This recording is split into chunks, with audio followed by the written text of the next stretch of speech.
Okay, we're going to call to order the regular meeting of the Gladstone City Commission for Monday, September 23rd, 2013 at 7 p.m.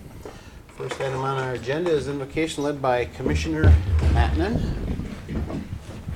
Shall we pray? Heavenly Father, we thank you for the beautiful day you've given to us. We thank you for your goodness and your love. And Father, as we look at tonight's agenda, we just pray that you'll give us that wisdom and discernment that only you can give us. Make good decisions for this community. Again, we just ask this in Jesus' name. Amen. Amen.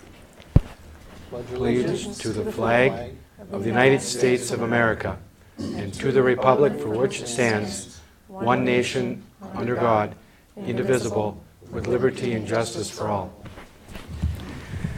Will the city clerk call the roll, please? Mayor Mackey, Present. Commissioner Matnan, Here. Commissioner Gay. Here. Mayor Hunter is absent and excused, And excused. and one vacancy. So, moving on to public comment. The first item that is listed under public comment is a donation from Alger Delta. We have a representative from Alger Delta, Mr. Harrell, Tom Harrell, with us tonight. Step up to the mic, please. Well, I'd like to start just by saying thank you for allowing me to come here and take just a few minutes. Alger Delta is an electric cooperative that serves about 10,000 consumers in 6 counties in the central UP, and our headquarters is here in Gladstone. We're part of the downtown Gladstone area, and we certainly enjoy occupying our space here and taking advantage of all the things that are here in the city. Most of our employees live in Gladstone or Rapid River or Escanaba, but right here in the area. But anyway, as a resident of the city, we thought it would be appropriate to make a donation to the Downtown Development Authority. So I do have a check here today for $1,000 that I want to present to the Downtown Development Authority. We appreciate the work they do and the different things that we've seen developing here in town, the facade improvements and the farmers market and some of the other things we, as employees that are there in the office all the time, take advantage of those things, and we appreciate them, and we want to participate and support the continuing downtown development. So thank you, and I have the check. Not sure which one of you wants it or gets it. We just make decisions. We don't do the counting. But Okay. On behalf of the city, I'd like to publicly thank you. You could have done something else with the money. We're very happy you chose, and the reasons why you chose some of the things you outlined. We think those are pretty important things too. So again, thank you. Thank you very much. Thank you again. Thanks, Tom. Thank you.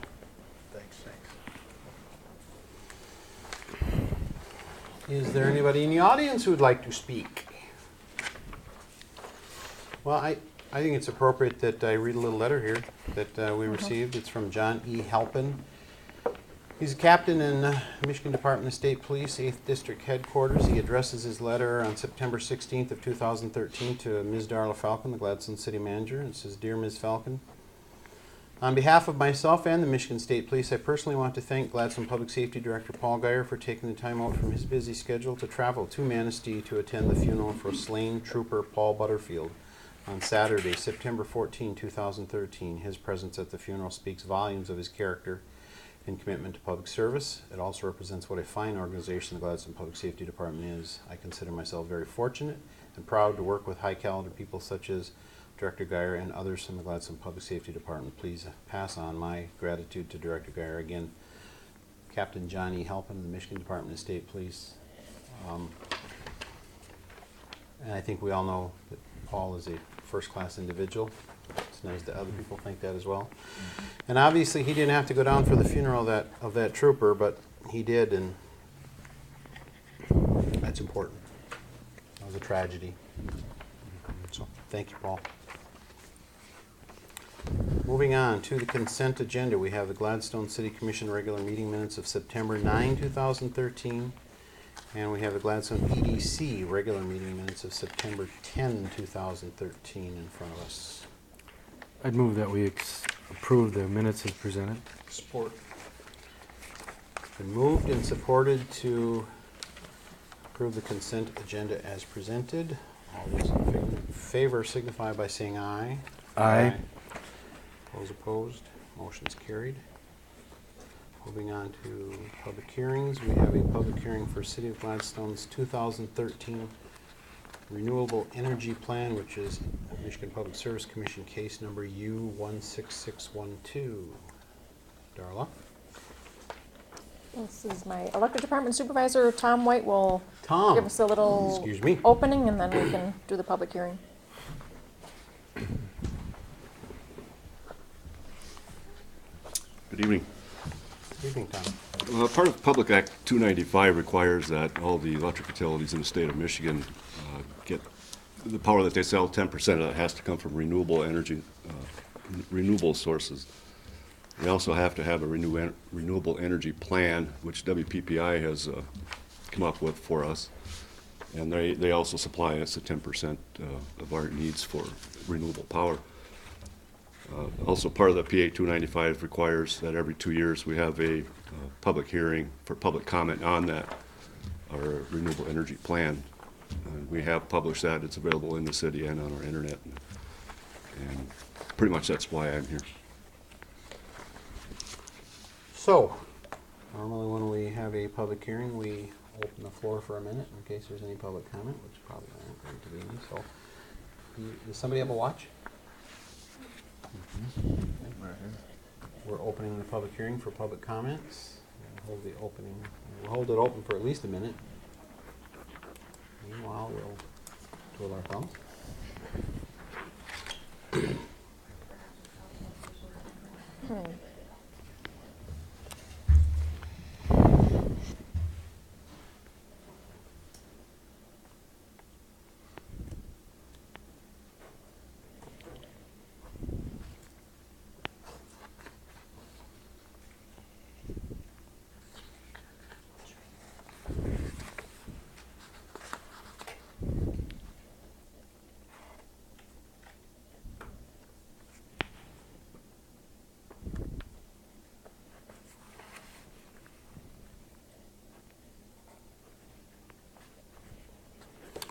Okay, I'm getting the nod that it's been a minute.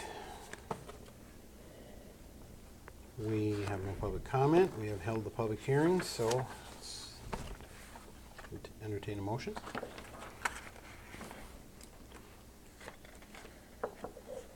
It appears as though all that's done is it's updated the We don't need a motion to approve? numbers. Plan that is being submitted, so, I mean, if you want to Yeah, that's formally what I go was- on the record to approve it, otherwise So you that just was- needed to conduct the public hearing for So comments. I was slowly getting to my question as to if we needed to approve it, because it looked like it was just updated numbers. Yeah. So, Very good. Moving on to unfinished business, which there is none, which gets us to new business. The first item is a resolution number 2013-11, support between the city and Northern Initiatives. This would be Darla. In the last 6 weeks, I have signed all the necessary documents and forwarded them to MEDC. So the next document, September 10th, Dennis West, who is the head of Northern Initiatives, came to our EDC meeting and just, I thought that would be, it was real informative. Any RLF loans in the past would go before the EDC board, and then the EDC board would make a recommendation to the city commission. The city commission, gave the authority to sign the loan documents and all that stuff. So since the process is changing a little bit, Dennis came down and, like I said, really informed the EDC board of how his company works and the resources that he has. I'm really looking forward to working with Dennis with Northern Initiatives. His company just has a lot more resources than city staff to, help the existing businesses that have revolving loan fund loans with the city, which there's 2 companies. If they, fall behind on their payment, Dennis has staff that can meet with them and say, is it the market? Is it your forecasting? Is there any weak areas that we can work on? He has the resources to help the people where I don't feel we have that currently on our staff. So I'm really looking forward to working with Dennis, and Northern Initiatives was the only company from the UP that put their name in the hat for the Region 1 Fund Manager. So the Michigan Strategic Fund appointed Northern Initiatives as the Region 1 Fund Manager. And this is the next step in turning the money over to the regional pool. Any comments? Just a question. I know this has been a process here. Will we see any more agreements, or will this be pretty much the This end is of it. This is the last agreement, and then we do need to turn the available cash over to Northern Initiatives by October 31st, which I don't see a problem.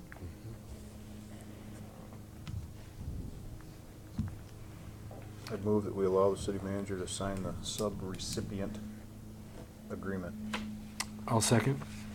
Been moved and supported to approve the resolution between the city and Northern Initiatives as presented by the city manager. All those in favor signify by saying aye. Aye. Those opposed? Motion's carried. I also attended that ADC meeting. I'm familiar with the organization.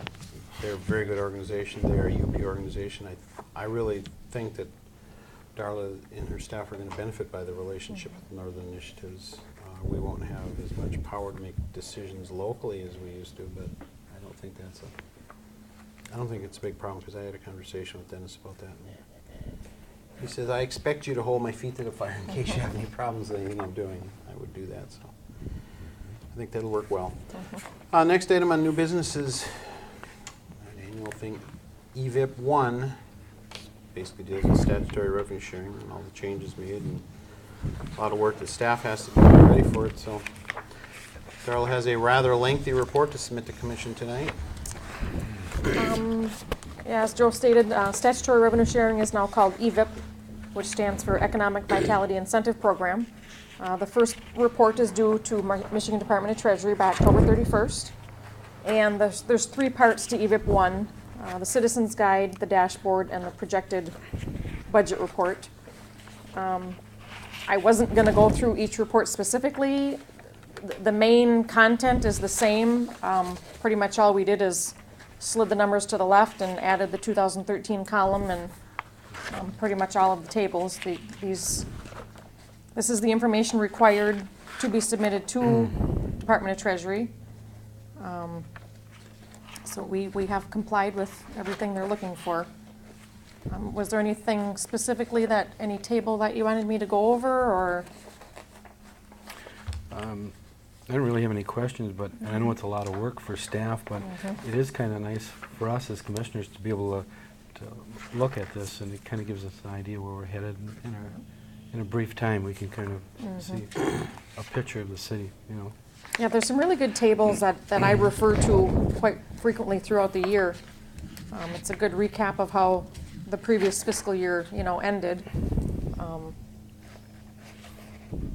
and very informative. I can't think of any more questions that, we would have, any more information that we could provide to people. The legislature did see fit to come up with a 4.8% increase in the amount of statutory revenue sharing that's passed on to local units of government. I guess there was a little bit of an argument whether they should or not, or whether they should find another home for the money. So we are going to get a little bit more money this year. But that starts their October 1st fiscal year, so we'll hit 6 months of that. We did get a little increase between 2012 and 2013. We went from 99,392 up to 106,917. So an additional 4% on that would definitely I'm going to be giving a full report of the Michigan League meeting I went to in Detroit, but one of the things they hammered on a lot was local units of government are in a lot of trouble, and it's according to some empirical analysis done by some think tanks. One of the big reasons for it is lack of support from their state government. There was an agreement years and years ago in Michigan that basically said the state government should be the entity that taxes certain types of transactions, shall we say. Anyways, collects certain types of taxes and shares the results of those taxes with local units of government. Property tax, of course, is a local revenue, but the state has other taxes which they've shared historically with local units of government, and we're basically operating on a third of what we operated on in the past. I think it's amazing that we're able to still do a lot of the things the citizens have expected us to do in the way of service, and balance our budget with such a dramatic decrease in the amount of revenue. So that could be one of the reasons why some municipalities are in trouble. Detroit, Detroit, of course, being the poster child for municipalities are in trouble. So, do we need a motion on this? Yes, we do. I'd move that we approve the EVIP 1. Support. It's been moved and supported to approve EVIP 1 as presented by the staff. All those in favor signify by saying aye. Aye. Those opposed, motion carried. This report will be available at City Hall here and on our website. If anybody wants to come and get a copy, if you don't have the internet, please feel free to stop down City Hall. We'll have some copies available. Last item of new business is payment of bills. We have bills tonight before us in the amount of $16,922.17. It's 2 invoices, one for Major Street, Golder and Associates. This was professional services through July 26th on the Delta Avenue project, $6,922.17. And we budgeted this year for the Gladstone schools for the library services for the school's fiscal year, which is July 1st through June 30th, and that was $10,000 budgeted. Questions? Move to pay the bills. I'll second. It's been moved and supported to pay the bills as presented. All those in favor signify by saying aye. Aye. Opposed, motion's carried. Moving on to the city manager's report. As Joe mentioned earlier, a few of us attended the Michigan Municipal League Annual Convention in Detroit last week. Very, very good sessions, very good information. I still haven't had time to review all my notes and digest it yet, but I will be doing that shortly and sharing that with my staff, definitely. And, you know, some of it, we're in the city of Detroit, some of the examples were pretty large, not really applicable to the city of Gladstone, but some ideas are good if we can resize them and reshape them and adapt it to, you know, our population. I think we've already done some of the things that they suggested, but there's a few more ideas that I took away that I'd like to share with my staff. I guess like I said, I don't have much to say about it, but there was one comment. One of the speakers had a pretty good quote. You need a defined vision for the future, and that's something that I don't think we currently have a good grasp of yet. In some areas it may be hard, you know, how do you have a defined vision for the street funds when, I mean, the main problem is you don't have enough money. How, you know, but in the general fund too, maybe flat revenue, how do you, you know, continue to move forward? But somehow, some way, we've found a way in the last couple of years, and definitely heading in the right direction, so maybe that's a little bit more planning that we can do. At the end of the conference, they have a Community of Excellence Award, and there's 7, all of Michigan is made up into 7 regions. The whole UP is Region 7, and within each region, MML chooses a top community to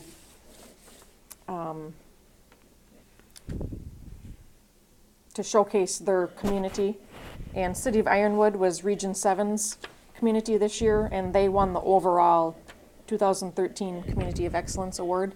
Their project was the Depot Park revitalization, a large area, a lot of pieces to it, but it seems to be going very well. They're matching several funding sources together to accomplish this. I think that's the key that we've done very well with, is matching grants to get projects done. So their mayor there presented their project, and she was very energetic and did a really good job. I'm really glad that they took the whole Community of Excellence Award. So tomorrow's a big day for City of Gladstone. All day, 10 a.m. to 6 p.m. we will have Communities of Distinction, production manager in town. with staff and I. We finalized our schedule today of we're gonna hit the morning with some interviews and then start up on the bluff and then kind of work our way back to downtown. I think totally we will be taking well over 100 shots of different areas of the city to be put together into our film, our production. So tomorrow's gonna be a fun day. So weather looks good. Keep our fingers crossed that it's going to be good for filming too. So, Is there any support you need from the commission? I don't think so. They did mention like a shot, of the commission. So I found our old a previously recorded commission meeting where everybody's present. That I'll just give them the tape and they can just take a piece of that. Do we all the same color shirts on in that one? No, I took a winter one where you're all in dress Okay. shirts and ties. Ooh, there you Yeah, go. it looks pretty sharp. So. They walk, they talk. After tomorrow, then my focus is going to be turning to October 10th and 11th, where City of Gladstone will be hosting the UP City Manager meeting. Twice a year, the UP managers get together in different areas of the UP. Whoever chooses to host it, there's quite a few phone calls and organization that needs to be made for it to all work smoothly. But I already started on that a couple weeks ago. So we have a pretty good plan started, but there's a lot of final details that I'll have to focus on to make that a successful event for all the UP city managers. Do you expect any support from the council on that? Yes. Okay. Are you going to tell us what Can it you is be more now? specific? Well, Friday morning, usually Thursday afternoon is kind of fun, and then we kind of have a round table and a dinner. And then Friday morning is some lineup of speakers. So really Friday morning from 8 to 10 probably, if you wanted to stop by, if you had a certain topic you wanted to talk about. We're going to do a presentation of all the projects that we've done throughout town here, our docks and our Delta Avenue project, and of course all the engineers are welcome who helped us with all those projects. I'm going to put together a PowerPoint for that, and then we look for other, in the past we've had somebody come in and speak about healthcare costs or different programs that are offered, pretty specific to municipalities. But usually a mayor or a commissioner or two are at the meetings just, to welcome all the other managers to the city. And then Friday late morning is wrapped up with a legislative update. So any local legislators that can attend are welcome to come, and then it's just, open question kind of thing. They give us an update on what they're working at in Lansing and any questions. So if you're available, Friday morning, October 11th. We're usually done by noon, and then everybody goes back to their community. It's not too long of a meeting. I can be available if the mayor isn't available, Okay. so it's gonna be a little bit of an advance notice. I may be back from North Dakota by then. I'm leaving on the 4th. Hunting, no doubt.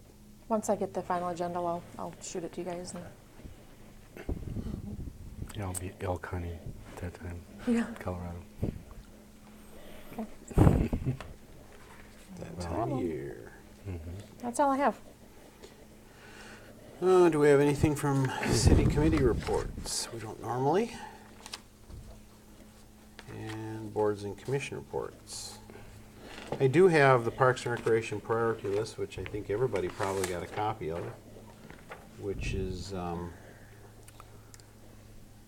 Parks and Recreation Board is going to be talking about. There are a number of projects. The biggest one being Harbor Docks, 200,000. And there are a number of items on the list where there is not a dollar sign attached to it. There's a question mark. But it's a pretty ambitious set of projects. Parks and Recreation Board is the one advisory board that I generally get to. I didn't get to their last meeting, but I enjoy working with those folks.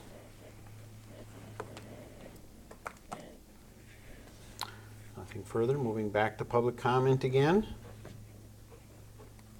Going once, going twice, gone.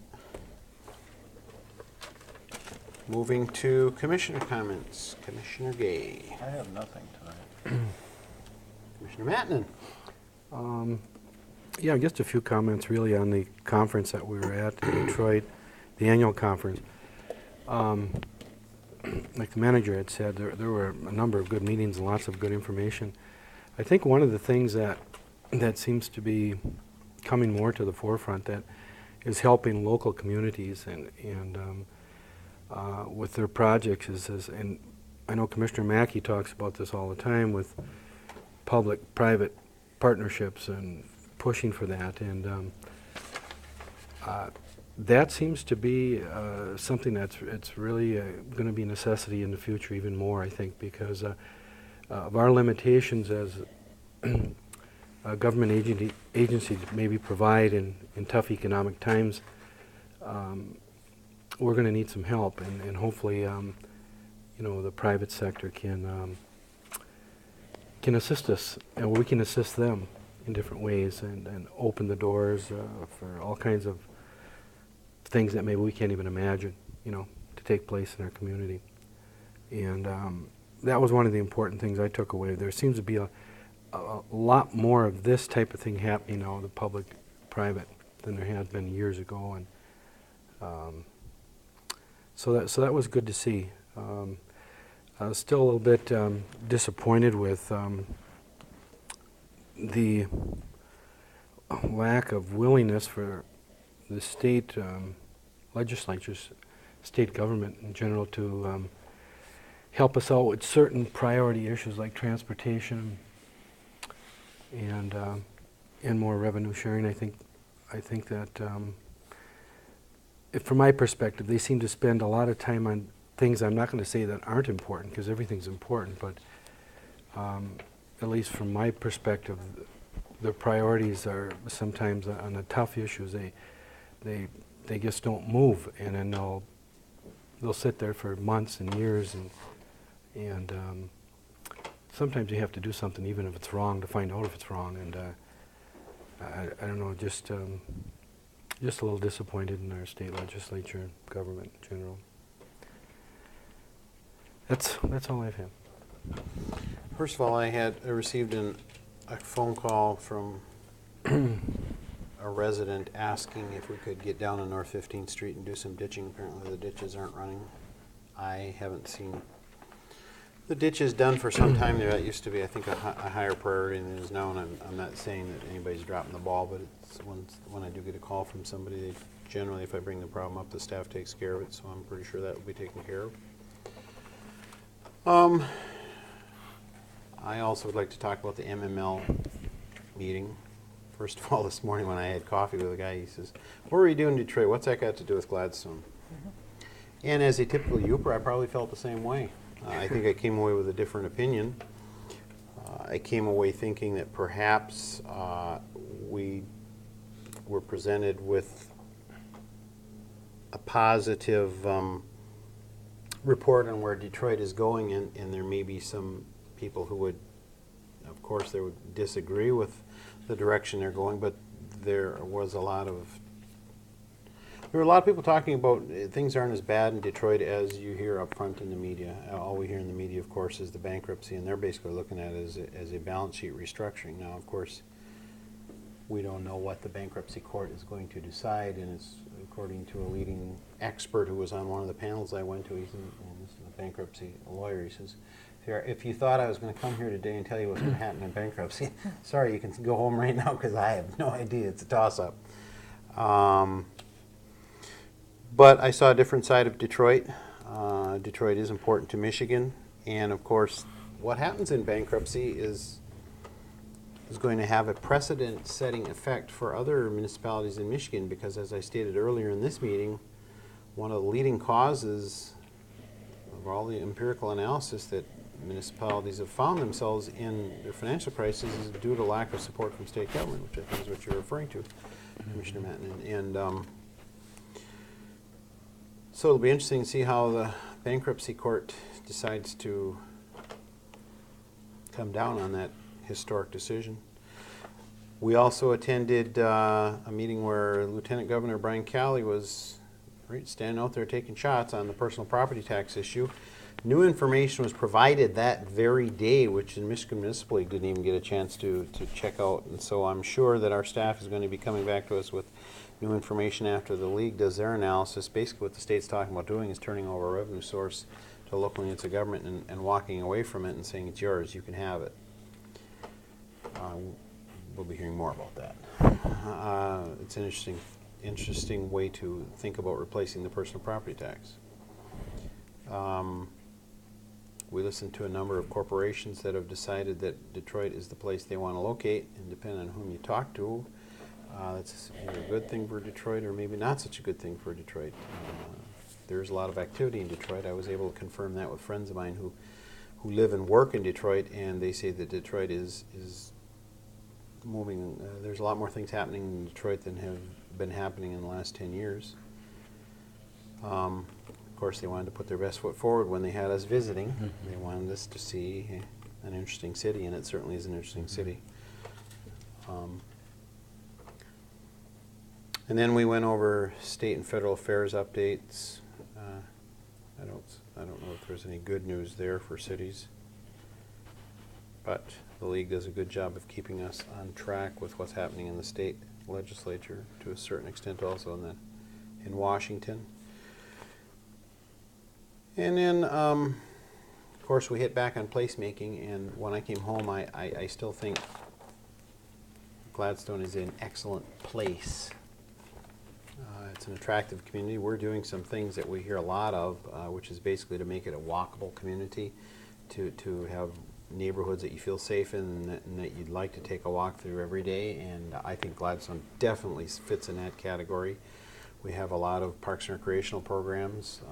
We've ended our master plan for the sports park, and we sat down and did a strategic plan for the community itself, so that might help you with your vision statement you're looking for. So I think we are looking forward with very limited revenues. So I don't think Gladstone's atypical. I think we're in the same boat that a lot of communities are in, but I heard a lot of communities whose balance sheet probably doesn't look as good as ours. We've made some tough decisions in the last few years to basically say we're going to live within our means. We're not going to spend money we don't have. And so I think we're not in a bad situation right now compared to a lot of other communities in the state. In fact, you and I talked about that. We talked about that. So it's a very eye-opening experience. Excellent to be able to hear what other people are experiencing. And I was very glad I attended. So I think that's the first one I've attended since I've been on the commission, since we've been on a belt tightening at the commission level as well. So you can only tighten your belt so far. So it was a good meeting. With that, I don't have anything else. If anybody else doesn't have anything else, we can probably go home early tonight, unless somebody's really objecting to that. If not, we will stand adjourned.